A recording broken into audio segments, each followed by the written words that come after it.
Hello everyone, आज है 17 जनवरी और आज की इस क्लास में हम डिस्कस करेंगे 17 जनवरी से बनने वाले करंट अफेयर के सभी इंपॉर्टेंट क्वेश्चंस। प्रीवियस क्लास में हमने देखा था कि हाल ही में जो हेले पासपोर्ट इंडेक्स 2026 रिलीज किया गया, भारत 80 प्लेस पर है। ब्रिक्स की अध्यक्षता इस साल भारत करने जा रहा है, जिसकी थीम है building for resilience, innovation, collaboration and sustainability. अमेरिकी राष्ट्रपति डोनाल्ड ट्रंप ने रिसेंटली वेनेजुएला का एक्टिंग प्रेसिडेंट खुद को घोषित किया है। अभी हाल ही में ऑस्ट्रेलिया महिला क्रिकेट टीम की जो कप्तान है एलिसा हेली, इन्होंने इंटरनेशनल क्रिकेट से संन्यास का ऐलान किया है। 24 आवर्स नल से पीने योग्य पानी प्रोवाइड कराने वाला पहला शहर बना है ओडिशा का पुरी। बाल विवाह मुक्त भारत का लक्ष्य 2030 तक का है। भारत में अमेरिका के नए राजदूत बने सर्जियो गोर और अनूप कुमार साहा कोटक महिंद्रा बैंक के पूर्णकालिक निदेशक बन गए हैं। भूमिगत कवक नेटवर्क पर शोध के लिए पर्यावरण उपलब्धि हेतु टाइलर पुरस्कार दिया गया है टोबी कियर्स को। रिसेंटली बामनवास कंकर पंचायत है राजस्थान की, जो कि इस राज्य का पहला पूर्ण जैविक ग्राम निकाय घोषित किया गया। 9वें नंबर का जो अंतरराष्ट्रीय मसाला सम्मेलन है, ये केरला के कोच्चि में आयोजित हो रहा है। तो सभी क्वेश्चंस हमने देखे हैं प्रीवियस क्लास में। शुरू करते हैं आज का हमारा पहला सवाल, जो कि अपॉइंटमेंट का है। केंद्र सरकार ने आईटीबीपी के नए महानिदेशक के रूप में किसकी नियुक्ति की है? हाल ही में शत्रुजीत सिंह कपूर ये आईटीबीपी यानी कि इंडो तिब्बत बॉर्डर पुलिस के महानिदेशक बन गए हैं, जो कि हरियाणा कैडर के 1990 बैच के आईपीएस ऑफिसर हैं। इनकी नियुक्ति इस साल अक्टूबर के महीने तक रहेगी, इनके रिटायरमेंट तक। आईटीबीपी का जो फॉर्मेशन ईयर है ये हो जाएगा 1962। मिनिस्ट्री ऑफ होम के अंतर्गत ये आता है और इसका हेडक्वार्टर हो जाएगा दिल्ली में। आप ये भी रिलेट करेंगे, इंडो तिब्बत बॉर्डर को सुरक्षा प्रदान करने का काम आईटीबीपी के जवान करते हैं। अभी तक देखिए, आईटीबीपी के जो प्रमुख थे इनका नाम आप प्रवीण रंजन रिलेट कर रहे थे। अब प्रवीण रंजन के स्थान पर कौन आ गए? माफ कीजिएगा, प्रवीण रंजन तो सीआईएसएफ के हैं। प्रवीण कुमार, जो ऑप्शन ए में लिखा दिखाई दे रहा है, ये आईटीबीपी के प्रमुख थे। साथ ही इन्हें बीएसएफ का एडिशनल चार्ज दिया गया था। लेकिन अब आईटीबीपी के प्रमुख कौन बन गए? शत्रुजीत सिंह कपूर। प्रवीण सूद ये सीबीआई के महानिदेशक है, जबकि प्रवीण रंजन ये सेंट्रल इंडस्ट्रियल सिक्योरिटी फोर्स के महानिदेशक हो जाएंगे। ये सभी यदि आप रिलेट करेंगे ना, आईटीबीपी, आपका बीएसएफ, सीआईएसएफ, असम राइफल्स, ये सभी सेंट्रल आर्म्ड पुलिस फोर्स का एग्जाम्पल है। तो चलिए रिवीजन कर लेते हैं इनके अपॉइंटमेंट का।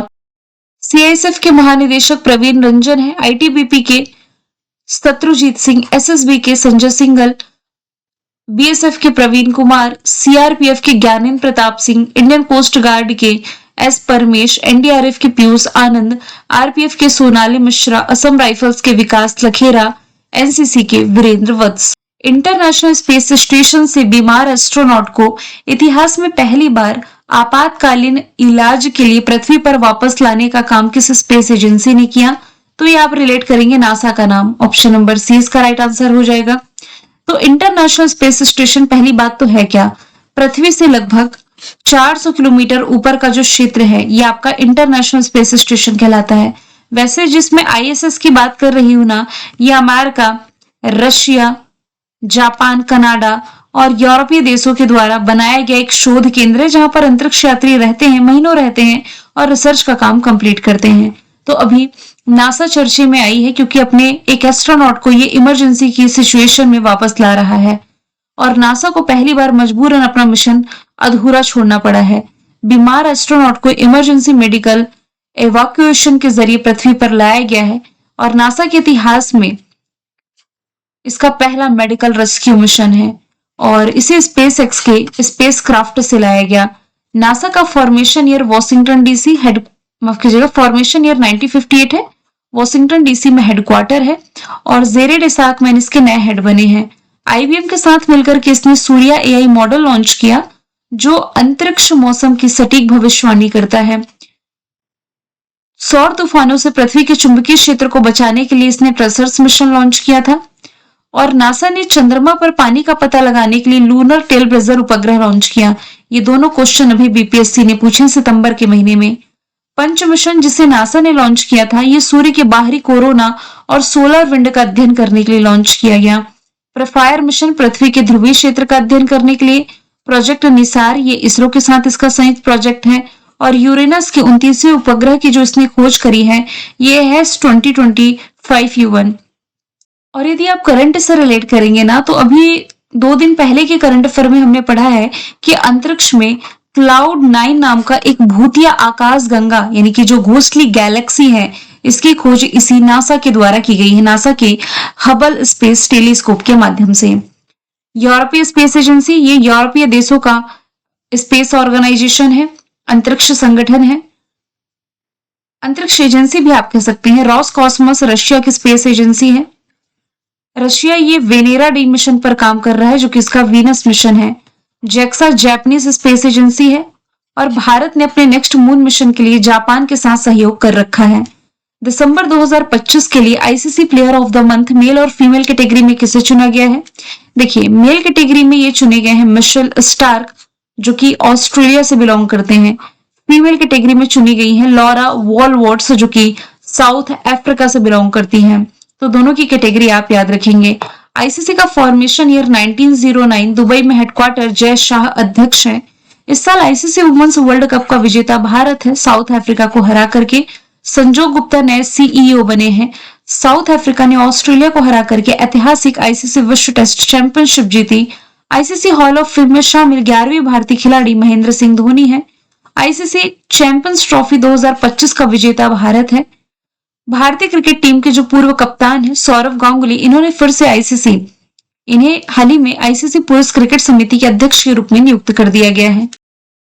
अगला सवाल है निम्नलिखित में से किसे भारत की अदरक राजधानी घोषित किया गया है? तो दिए गए ऑप्शन में जो मिजोरम है, मिजोरम को हाल ही में भारत की अदरक राजधानी के रूप में घोषित कर दिया गया है। नीति आयोग ने अदरक उत्पादन में तीव्र वृद्धि के आधार पर राज्य को ऑफिशियली तौर पर अदरक राजधानी घोषित किया गया है और ये मिजोरम में उत्पादित अदरक की गुणवत्ता को भी, उच्च गुणवत्ता को भी दर्शाता है।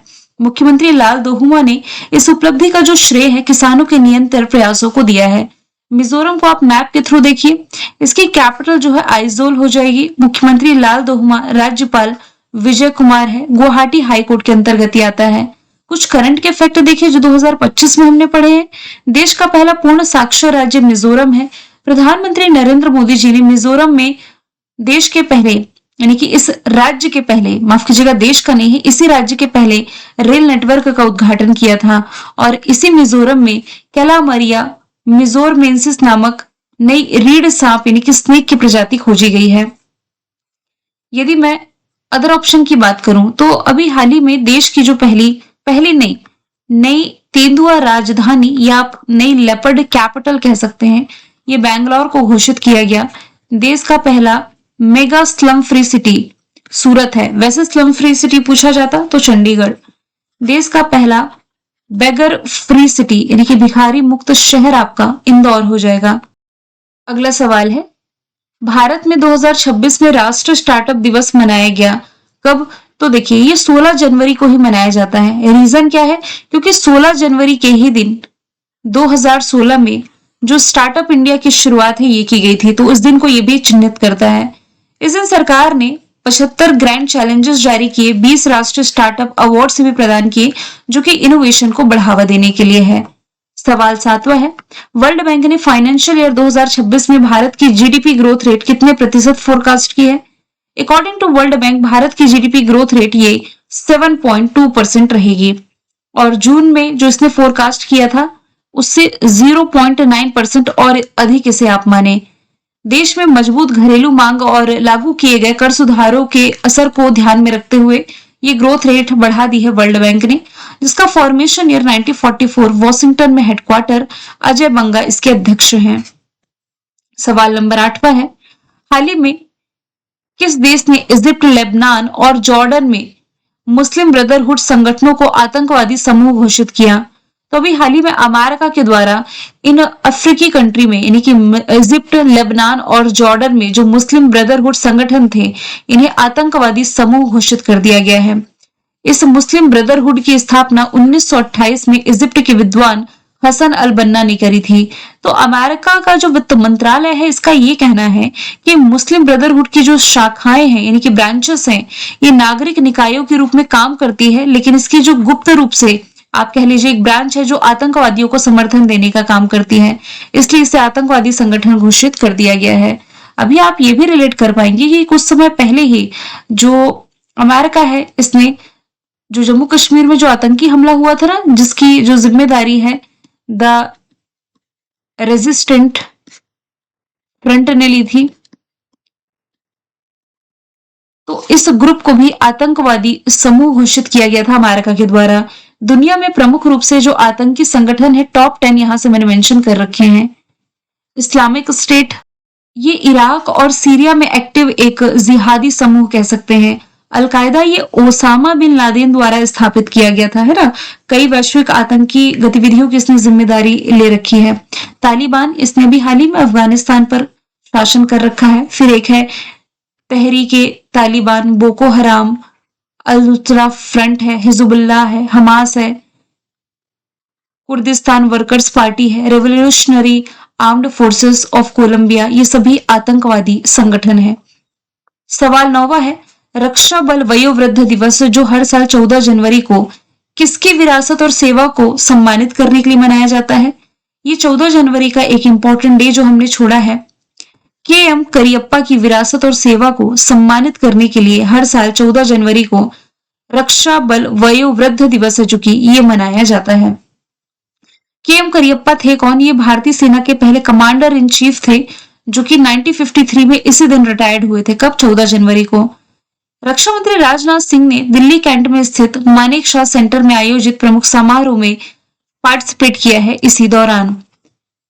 नेक्स्ट यदि हम देखें, अच्छा, जनवरी महीने में 1 जनवरी ग्लोबल फैमिली डे, डीआरडीओ का स्थापना दिवस। वर्ल्ड ब्रेल डे 4 जनवरी है। 5 जनवरी राष्ट्रीय पक्षी दिवस। 10 जनवरी विश्व हिंदी दिवस। 12 जनवरी राष्ट्रीय युवा दिवस। 10वें नंबर का सवाल है, किस राज्य ने नीति आयोग द्वारा जारी जो निर्यात तैयारी सूचकांक है, एक्सपोर्ट प्रिपेयर्डनेस इंडेक्स की बात की जा रही है, जो 2024 वाला हुआ है रिलीज, अब इसमें बड़े राज्यों की कैटेगरी में पूछा जा रहा है कि किसे पहले स्थान पर रखा गया है। तो बड़े राज्यों की कैटेगरी में हम देखें तो महाराष्ट्र शीर्ष पर रहा है। एक्सपोर्ट प्रिपेयर्डनेस इंडेक्स 2024, ये चौथा एडिशन है। पहला एडिशन 2020 में आया था। ये इंडेक्स भारतीय राज्यों और केंद्र शासित प्रदेशों के एक्सपोर्ट की तैयारी का आकलन करता है। मान लीजिए ये कर्नाटक वाला क्षेत्र है ना। कर्नाटक में बेसिकली मान लीजिए टॉयज का उत्पादन हो रहा है भारत में सबसे ज्यादा, तो इसकी आपूर्ति मान लीजिए अन्य कंट्रीज नहीं, अन्य राज्यों में करनी, पश्चिम बंगाल भेजना है या असम भेजना है या इधर तमिलनाडु भेजना है, तो कितने क्विक तरीके से ये सामानों की आपूर्ति यानी कि एक्सपोर्ट कर सकता है, इस बात को लेकर के रैंकिंग रिलीज की जाती है। और ये जो इंडेक्स है 2024 वाला, इसमें 4 पिलर्स, 13 सब पिलर्स और 70 इंडिकेटर्स हैं। 4 पिलर्स जो मूल रूप से हैं export infrastructure, business ecosystem, policy और गवर्नेंस, और एक्सपोर्ट परफॉर्मेंस है। निर्यात तैयारी सूचकांक 2024 में टॉप के जो बड़े राज्य रहे हैं, महाराष्ट्र, तमिलनाडु, गुजरात, उत्तर प्रदेश और आंध्र प्रदेश, आप रिलेट करें। नीति आयोग का डिस्कशन है तो 1 जनवरी 2015 इसका फॉर्मेशन ईयर, दिल्ली में मुख्यालय, अध्यक्ष नरेंद्र मोदी जी, उपाध्यक्ष सुमन berry, CEO BVR Subramaniam. NITI Aayog का लक्ष्य है 2047 तक दलहन उत्पादन को दोगुना करना। भारत इलेक्ट्रिक मोबिलिटी इंडेक्स इसने पेश किया। बैटरी पासपोर्ट प्रणाली की शुरुआत इसी के नेतृत्व में की गई। फ्रंटियर टेक हब बनाने की घोषणा करी। 10वीं नीति आयोग की शासी परिषद की बैठक की अध्यक्षता नरेंद्र मोदी जी ने की। नीति आयोग का पूर्णकालिक सदस्य बनाया गया राजीव गौबा को। मैंने कल आपसे पूछा था अफगानिस्तान के तालिबान शासन में भारत का ये जो राजनयिक नियुक्त किया गया है, ये नूर अहमद नूर को नियुक्त किया गया। और इसरो का वर्ष 2026 का पहला असफल मिशन किस रॉकेट के माध्यम से भेजा गया था, जिसके 16 सैटेलाइट्स अंतरिक्ष में खोए? इसका आंसर आप कमेंट बॉक्स में बताइए। मिलेंगे नेक्स्ट वीडियो में। Thank you so much.